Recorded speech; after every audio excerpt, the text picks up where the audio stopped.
Welcome back to the Finding Hope podcast. I'm your host, Kayla Bundy, and I'm so happy you're here. If you are looking for a sisterhood, community, friendship, genuine people to do life with, and not just do life together, but experience life in the absolute best, most joyous way possible, then you are in the right place, my friend. Before we dive into this week's episode, do not forget to go follow the Finding Hope podcast on YouTube and Instagram. And if you're listening on Spotify, make sure you give the question or poll some attention for this specific episode. And would love if you could rate this show no matter what you're listening on. It is so helpful if you can rate it and give me a review. I want to jump right into this episode because I cannot wait to talk about this. I had a massive realization with my foot and my injury. If you haven't listened to the previous episodes, I'm going to catch you up super fast. Over the summer, I had an incident where glass went into my foot, severed a tendon in my toe, and it's been like a 2-month journey, healing process, crutches, surgeries, the whole thing. And now here we are. I'm cleared for everything. I'm doing so much better. But that was, in a nutshell, what I've been going through in my personal life lately. And I had this massive realization because there is that saying that we've heard time and time again, time heals all wounds.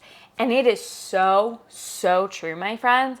Whether that's physical wounds, emotional wounds, mental wounds, any sort of thing, traumatic wounds. However, what nobody talks about is, yes, time heals all wounds, but what are you doing in that time? Because I can promise you the time that's going to take to heal those wounds could be so much longer or shorter based on the things you're doing. And I had this huge light bulb moment when it came to my foot because I realized, oh my gosh, really, I had to sit there and do absolutely nothing. I could not even get up to go to the bathroom without it being the biggest effort in the world. And I realized in those moments, I only had time. All I had was time to sit and do nothing. And if I didn't listen to that advice, and if I didn't listen to my doctors, all that would happen was the time it took for my foot to heal would extend.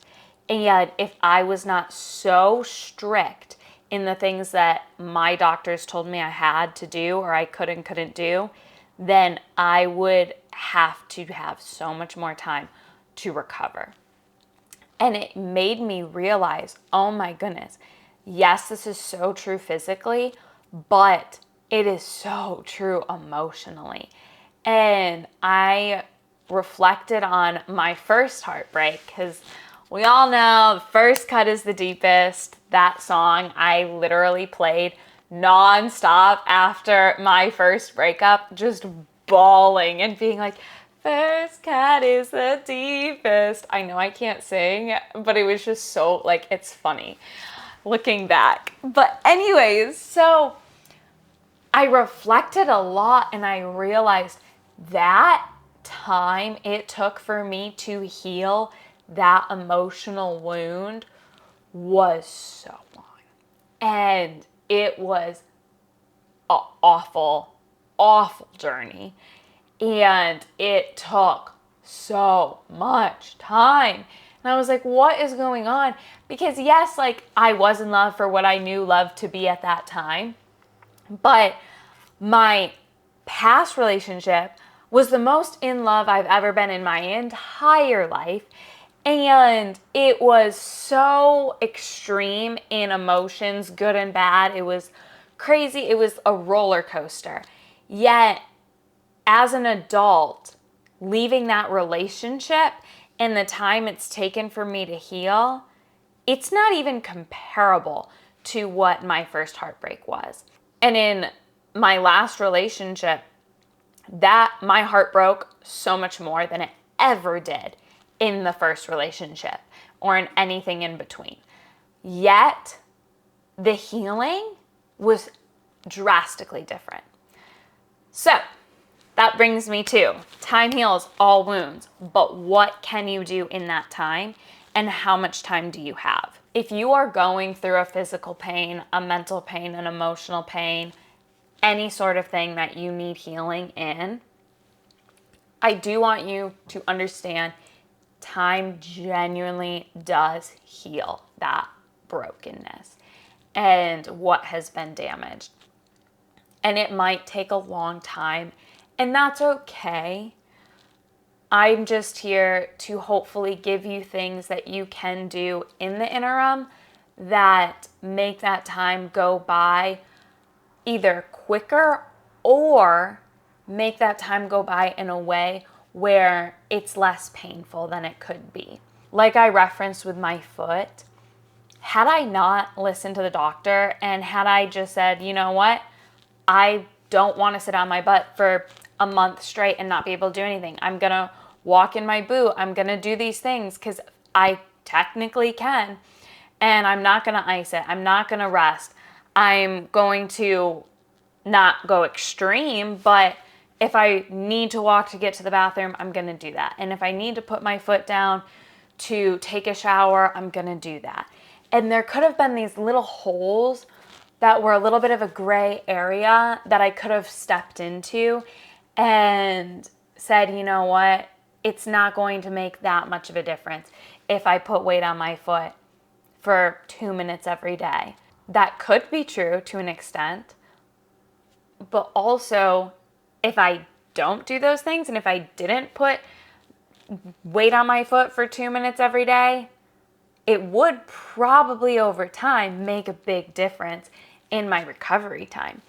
And all the things that the professional was telling me to do wasn't to make it way worse for me. It was actually to make it better so that I could get back to where I wanted to be as soon as possible.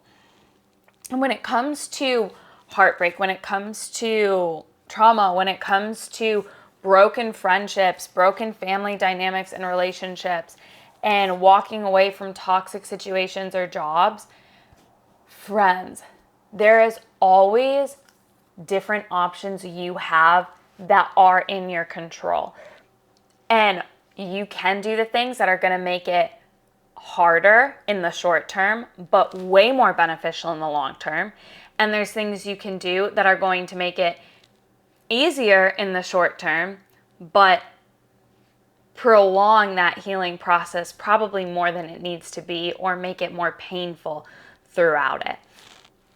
And I think the reason in my first relationship why it was not only a painful healing process, but a long healing process, is I did not do the things that I should have done and that I did do in every heartbreak after that.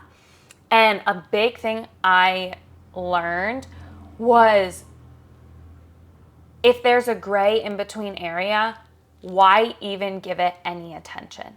Because if something has caused you this pain, and if there is something that you are healing from that has been broken, then all your eyes should be fixed on and all your mind and attention should be fixed on is, how do I get through this and how do I get to the other side?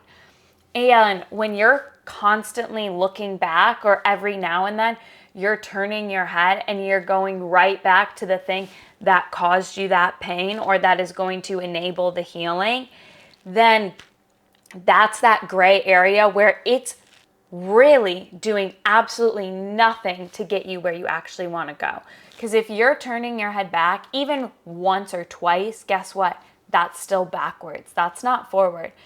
But when you're constantly looking forward and you're constantly doing things to progress in the ways you want to progress, then that is the direction you will head. I can promise you that. Something that I did that was so helpful within healing from things, and I've done this when it's come to dance injuries, it's come to heartbreak, whatever, but I make a list of what are the things that I can praise myself for not doing every day. And when it came to heartbreak, I had a list that was full of things similar to don't look at their Instagram, don't see who they've recently followed, or don't look back at old photos, don't read the old letters, write down all the reasons why you knew it should end, things like that. And those would be things every day where I'd be like, oh my gosh, I made it one day and I didn't do those things. And I made another day and I didn't do those things. And over time, those things that I had to be so intentional to make sure I wasn't looking back, all of a sudden I forgot they even existed, or I don't have to put in that effort to constantly keep my eyes from those things or to keep my mind from those things. And the same thing has come with my foot. I would have to say, like, okay, I'm so proud of myself that I was able to accomplish everything I could accomplish. And a big thing with that was working out. If I did a 5-minute ab workout every day, I'd be like, you know what? I did that. I didn't know. I wish I could have done squats. I wish I could have done this. I wish I could have done that. But I'm not even going to focus on those things. I'm only going to be proud of myself for the things that are going to get me to where I want to go. And I'm not saying at all to not reflect and to be realistic with the emotions you feel. I think that's so different. But a big part of that process as well is I compartmentalize. And I know I've talked about this in so many episodes. And for me, friends, this is so helpful. Because yes, time heals all wounds. But if you are really sitting in all of the good memories, all of the amazing things you had in that friend group, and all of the benefits you had with that job, and that's what you're reflecting on, instead of all the things in front of you or the things that you want to be in front of you, then it's really going to just drag that process along. And I think those memories and those feelings and emotions should 100% be addressed. But what I found so helpful in my life is compartmentalizing. And so what this looks like for me, and again, like, this is just me. So if this resonates with you and this lands with you, that's amazing. If it does not, that's great too, because one size does not fit all. We all process different. We all heal differently. And this is just what I have found works really well for me. So I have that list of, okay, what are the things that I can make sure I'm holding myself accountable or I'm able to do that is going to be moving in the directions I want to go. And then I take a all-in approach. And I fully fix my eyes on, I am getting through this. Nothing is stopping me. There's no other option. This is what I have and I have to run with it. And that's it. And I really force myself to have a all-in mindset. And I tell myself, even during this, I always tell myself, Kayla, of course you're going to look back and you're going to reflect and you're going to heal from these things and you're going to have to address these things. You can't push them aside. But until you feel stable and there is stability on your own, then don't turn your head. So once I've formed that list and I have an all-in mindset, once I get to the place where I know I'm not returning to the things that have hurt me and I'm very solid and happy and proud of where I currently am and the direction I'm going, then I allow myself to feel it all and to process it all. Process that heartbreak, process the disappointment, process the love, process the joy, process the pain, all of it. And I don't withhold myself from doing that. In this process, it's not like, oh, I take a day or I take a week and I just tell myself, okay, you can think about everything. No, not at all. This process can take so long. And each phase of this can take months. It can take weeks. It does not matter. Don't put a time limit on it, because each time I've gone through things that I need time to heal, that time is different every single time. And what that time frame looks like in every phase for me is entirely different. And so I get to that point where I'm just allowing myself to feel those things. And I wait to do this, honestly, because I know when my heart is invested, it takes every ounce of me to listen to the logical side and not my emotional side. And I do think you need to tune into your emotions, but when there is a clear path that you need to go, then I know for myself, I need to lean into that logical side. And if I allow my emotions to take over, it's really just going to keep me stuck. And with my foot, that was a big thing. I really had to lean into my logical side of like, this time is purposeful. All of these things and all of these emotions that you're having and this disappointment you keep getting, and because it was a rough process, you guys. It was like good news, bad news, good news, bad news.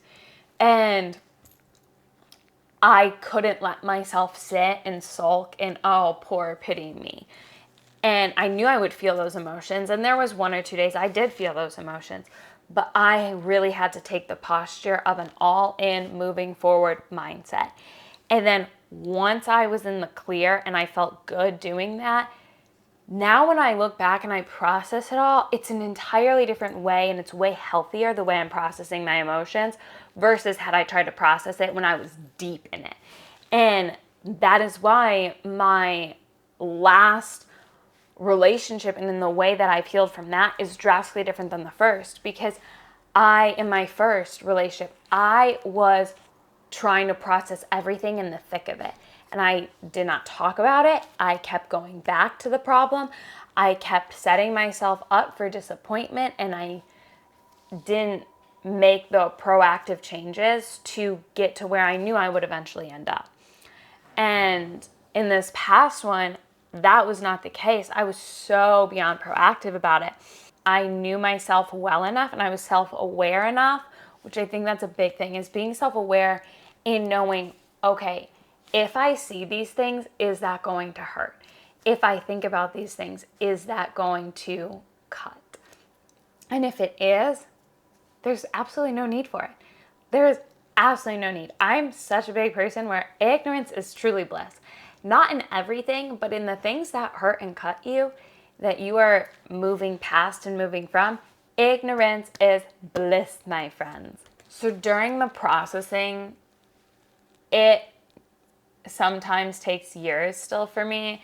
I know I'm still probably going to be processing everything with my foot, and I still process things from back in high school, because there's always things that come up in my life that remind me of something then, and then I'm like, oh my goodness, okay, here's an opportunity. I can let those emotions in that I may have pushed aside, because I'm not always aware of the emotions that I'm having towards something.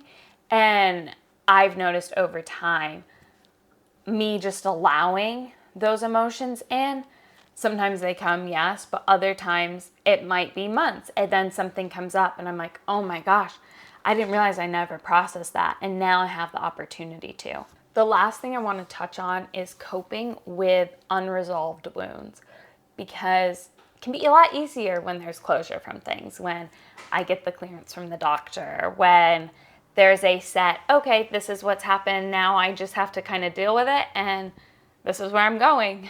But when there's unresolved wounds, that can be very challenging, whether that's a chronic thing or just a broken heart, or something that there is not a solution for. I want to encourage you that there's purpose in all of that, and there is a meaning in all of that. And the smallest things that you can shift your mind to be thankful for and grateful for, those are very similar ways to keep your head and your eyes fixed on the things in front of you and moving forward. Because in your situation, if you feel like you're still in it and there isn't an end that you see in sight or a light at the end of the tunnel, then it's easy to not only look back, but to stay back. And so I would just encourage you that whatever your situation looks like, there is still always joy to be found. There's always things to be thankful for. There's always something better that is going to come from where you're at. And I remember this whole foot process, I know in the grand scheme of things, it really wasn't that long. I'm fully aware of that. However, when you're in it, it feels like the longest time of your life.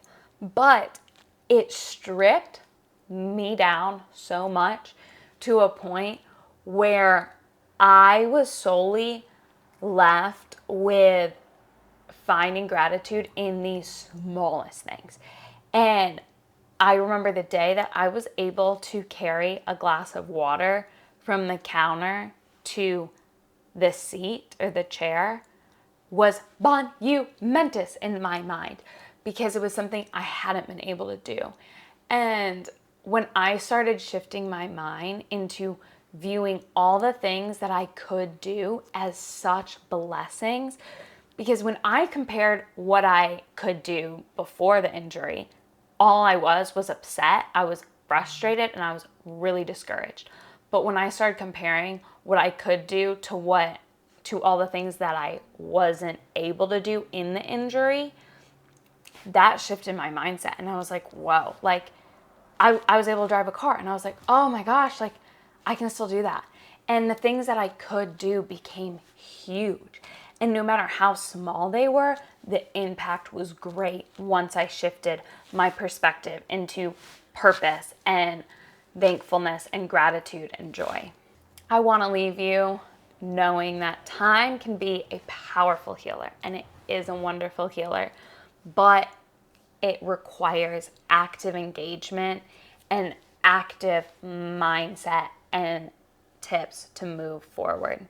I encourage you to reflect on your own journeys wherever you are in your healing process, and consider where there might be gaps and what you could do to continue to progress in the direction you want to go. Don't forget to subscribe, to rate, to turn those notifications on, and to follow me on Spotify if you're not already doing so. I love you all, and I cannot wait to talk to you next week.